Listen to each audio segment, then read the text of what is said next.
भाई कैसे मिजाज? सर बहुत शुक्रिया। मिजाज तो अच्छे हैं बट मूड अच्छे नहीं है। हाय हाय, पाकिस्तान टीम की कारकर्दगी की वजह से। सर पाकिस्तान टीम की कारकर्दगी आपके सामने ही है। पाकिस्तान के पास एक अच्छी अपॉर्चुनिटी थी इंग्लैंड को कल पाकिस्तान मैच हराने के लिए। अगर जाता, अगर हम डिफेंसिव क्रिकेट ना खेलते तो शायद इतनी बुरी परफॉर्मेंस के बावजूद पाकिस्तान क्रिकेट टीम सेमीफाइनल में अपना कम अज कम रास्ता तो हमवार रखती। बट अब तो श्रीलंका ने जिस तरीके का आज गेम प्ले किया है अगेंस्ट न्यूजीलैंड ने न सिर्फ श्रीलंका को हराया बल्कि आज हमें भी हरा दिया है। जो बारिश में हमारा मैच उनके साथ मुकम्मल नहीं हुआ था, उसी प्रेमदासा में आज उन्होंने सारे पैसे पूरे कर दिए हैं। वही पानी फेर दिया उन्होंने हमारी उम्मीदों पर भी, आप ये कह रहे हैं जाज भाई? डेफिनेटली सर, पाकिस्तान के पास अब कोई भी चारा नहीं बचा है। अगर जो रन रेट के हिसाब से अगर देखा जाए तो मैं नाजरीन को इतना बता सकता हूं कि 70 प्लस रन, तकरीबन आप 75 रन लगा लीजिए। अच्छा। न्यूजीलैंड पाकिस्तान से रन रेट के हिसाब से आगे है। तो अगर न्यूजीलैंड इंग्लैंड से मैच लूज करता है, 30 रन से भी लूज करेगा, तो फिर पाकिस्तान को श्रीलंका के खिलाफ 40 रन की मार्जिन होगी। अगर विकेटों के हिसाब से तो वो मुझे नहीं आइडिया कि कितने ओवर्स में पूरा करना पड़ेगा, but 70 plus run New Zealand run rate के ऊपर आगे चला गया है। और अब तो कुछ कह नहीं सकते हैं कि इंग्लैंड और न्यूजीलैंड के मैच का क्या रिजल्ट निकलता है। हाँ, अगर उनको वन साइडेड वहां शिकस्त हो जाती है तो फिर पाकिस्तान जो है कुछ कर सकता है श्रीलंका को हरा के। लेकिन मुझे तो अभी भी इस बात पे डाउट है कि श्रीलंका, क्योंकि होम टीम है, होम क्राउड है, पैक्ड स्टेडियम होगा पाली किले के अंदर, तो वो किसी भी तरीके से, आप क्योंकि वर्ल्ड कप से आउट हो गए हैं, वो बड़ी फेयरलेस क्रिकेट खेलेंगे। क्योंकि आपके सामने श्रीलंका ने बड़ी अच्छी क्रिकेट खेल के ऑस्ट्रेलिया को भी शिकस्त दी हुई है। तो पाली किले के अंदर ही वहां पर उन्होंने ऑस्ट्रेलिया को शिकस्त दी थी। तो अब देखते हैं कि हम किस तरह की क्रिकेट खेलते हैं उस दिन। अच्छा ये बताएं, दूसरे जो टीमों के कप्तान है वहां पे हमें जिम्मेदाराना ना सिर्फ बैटिंग नजर आती है बल्कि फैसले भी नजर आते हैं। ब्रुक हो या आज जैसे कि मिचेल हो, इनकी हमें बैटिंग नजर आई। लेकिन हमारे कप्तान डिसीजंस की बात करें तो ऐसा लगता है जैसे उनको बस बता के भेजा गया कि भाई ये तुमने करना है, इससे बाहर नहीं निकलना।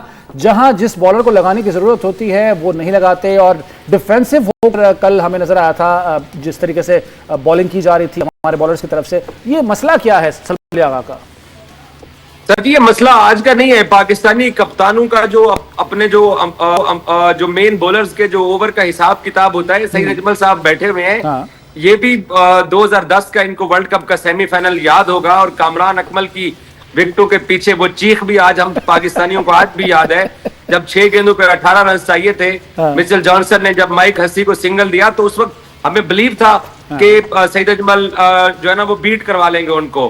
बट क्योंकि स्पिनर आखिर पे करवा रहा था तो हसी ने वहां पर छक्के मार दिए। उस वक्त भी हम तो खैर बच्चे होते थे, लेकिन सईद अजमल को इतना ब्लेम नहीं किया गया था, कप्तान को ब्लेम किया गया था क्योंकि वैसे होना चाहिए। वैसे उनको याद भाई, उनको आपकी तब से गलत होता चला आ रहा है। आपकी वो उस याददाश्त या उस मैच को याद कराने में इतना दुख नहीं हुआ जितना उन्होंने इस बात पे है का इजहार किया हैरत का कि आप उस वक्त बच्चे होते थे। या सही में आपसे बात करना चाह रहे हैं जी बाकरी साहब, अल्लाह का नाम है, तुझे तो मेरे तो बड़े दोस्त हैं।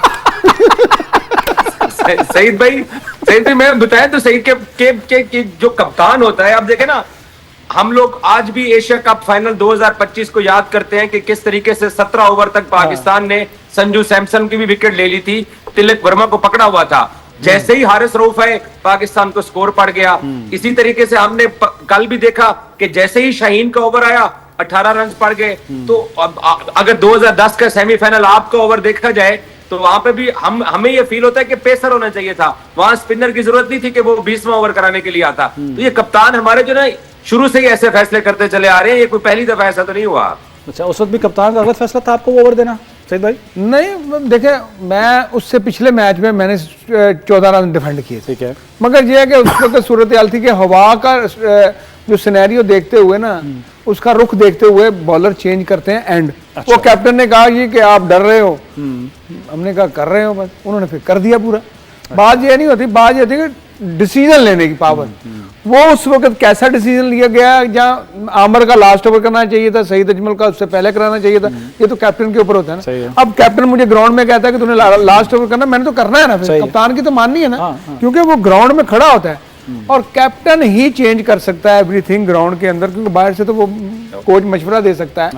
ग्राउंड के अंदर कैप्टन ने सब कुछ करना होता है। और हमारा कैप्टन जो है ना, वो मुझे नहीं लगा कि इस वर्ल्ड कप में कोई इतने ऐसे अच्छे डिसीजन लिए हो। ये वर्ल्ड कप की बात नहीं कर रहा, इससे पिछले जितने भी मैचेस हुए हैं उसमें भी हमने देखा है कि कप्तान को सिर्फ पुश किया जाता है कि तू कप्तान है। अच्छा, एक्चुअल में कप्तान पीछे है। चाहे वो ऑस्ट्रेलिया के खिलाफ व्हाइट वॉश हो, तब भी आप समझते कि उसके डिसीजन ठीक नहीं थे? बिल्कुल नहीं। अच्छा, हाँ जी, बहुत सारी चीजें कौन देखें, ऐसा हम कप्तान अपनी सही भाई? परफॉर्मेंस से हम अपने आप को राजी कर रहे हैं, हाँ। मगर जो डिसीजन लेने की पावर है वो ग्राउंड के अंदर खड़े कैप्टन का पता होना चाहिए बंदे को कि ये जो डिसीजन लेगा इसको हम बैक करेंगे। अच्छा, आप तो उसको कप्तान नहीं मान रहे। जहाज साहब, आप सुन रहे हैं गुफ्तगू सईद भाई की, आपके ख्याल में फिर कौन है असल कप्तान? सर डेफिनेटली माइक हेसन है। इससे कोई, हम सब कोई इनकार नहीं कर सकते हैं। पाकिस्तान क्रिकेट टीम के कैप्टन, मैं रिस्पेक्ट करता हूं सलमान अली आगा की। कोई भी पाकिस्तान का कैप्टन जब हो उसको हम सबको रिस्पेक्ट देनी चाहिए। लेकिन ये बात सईद भाई का इशारा बिल्कुल दुरुस्त है। माइक हेसन पीछे बैठ के ये सारे फैसले कर रहे हैं। और यहां तक भी मैं आपको बताऊं कि बाबर आजम को पाकिस्तान की टीम के अंदर लाने में भी उन्हीं का किरदार है। उन्होंने आकिब जावेद को और बोर्ड के टॉप ऑफिशियल्स को, आप जराए बताते हैं कि फोर्स किया कि मुझे बाबर आजम चाहिए, क्योंकि एशिया कप के फाइनल में कोलैप्स होके आया था। एशिया कप में बांग्लादेश के खिलाफ भी 140 बॉलिंग ने डिफेंड किया था। श्रीलंका के खिलाफ भी अबू धाबी वाला, वो भी पाकिस्तान के बॉलर्स ने वहां पर बचाया था, वहां पे भी बैटिंग कोलैप्स हो गया था।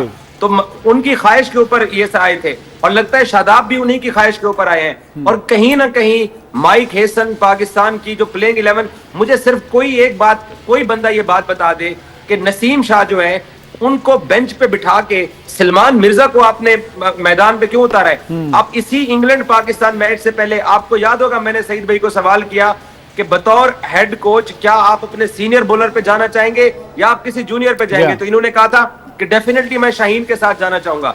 शाहीन ने ठीक है 3 विकेटें ले ली हैं, बट वहां पे नसीम भी बनता था। लेकिन मुझे ऐसा लगता है कि माइक हेसन को ये जिम्मेदारी कबूल करनी चाहिए। ये सारे उन्हीं के डिसीजन है।